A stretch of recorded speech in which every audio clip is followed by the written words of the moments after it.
Olá, me chamo Letícia e ano passado participei de um projeto de iniciação científica pela Universidade Católica de Brasília, com o título de Estudo Preliminar da Qualidade Nutricional de duas espécies de microalgas para futura aplicação em ração de animal de estimação, orientado pela doutora Melina Guimarães.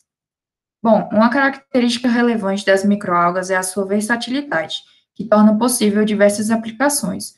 Um dos usos mais comuns é a introdução de microalgas na alimentação, como em macarrão, chocolate, entre outros. Há também a produção de biocombustíveis, como o biodiesel, além de biofertilizantes e cosméticos. Inclusive, ocorre frequentemente a utilização das microalgas como ração animal, principalmente na aquicultura, como fonte de alimento para crustáceos e peixes.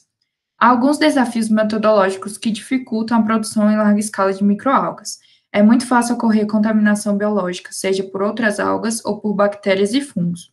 É necessário o controle de iluminação, além do alto custo de produção que envolve pessoas especializadas em materiais. Outro fator a se considerar é a necessidade das algas por nutrientes, que em sua maioria são utilizados fertilizantes nitrogenados e a produção desses fertilizantes contribui para um aquecimento global. Bom, na metodologia, primeiramente, eu fiz a recuperação de cultura, descontaminação e identificação das espécies. Foi feita a descontaminação a partir da lavagem com detergente extra 1%, centrifugação e enxágue. Após esse processo, as algas foram ressuspendidas em meio de cultura. Utilizei como fonte de nutrientes os meios de cultura quimicamente definido, ASM1 simples para Ctenidesmus aconi e MWC para Cryptomonas phaseolus, e o chorume da compostagem do miocárdio do Laboratório de Zoologia para ambas as espécies, em diferentes diluições, de 1% e 3% após filtragem e autoclavagem. O pH dos meios de cultura foi ajustado para 7. As culturas foram mantidas em frascos Erlenmeyer e radiância de aproximadamente 80 micromol de fótons em câmara de cultivo do tipo walk-in, com temperaturas entre 22 e 25 graus Celsius e fotoperíodos de 12 por 12. A taxa de crescimento foi medida pela contagem em câmara de Neubauer. Os cultivos foram realizados em quadruplicata em balões de fundo chato de 250 ml sem aeração. As algas destinadas à extração de lipídios e proteínas necessitam de uma grande produção de biomassa, portanto, foram cultivadas em frascos de polipropileno transparente com volume de 5 litros. As amostras foram filtradas em filtros a vácuo, com um filtro no Kitasato, e em seguida pesadas, descontando o valor do filtro.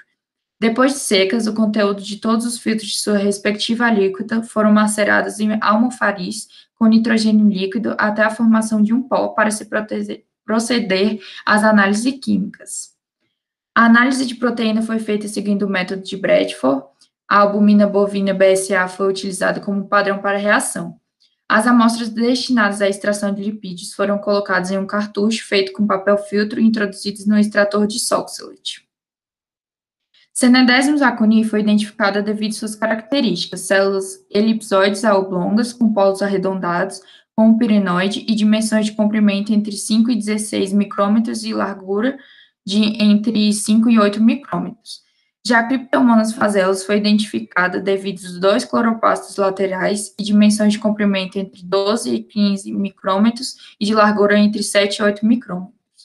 No gráfico 1, podemos observar que a maior taxa de crescimento de Ctenidesmus aconi foi no meio de cultura humus 3%. Já no gráfico 2, observamos que para Cryptomonas phaseolus, o meio de cultura MWC apresentou maior taxa de crescimento. No gráfico 3, Ctenidesmus aconi teve a maior quantidade de proteínas quando cultivado em humus 1%.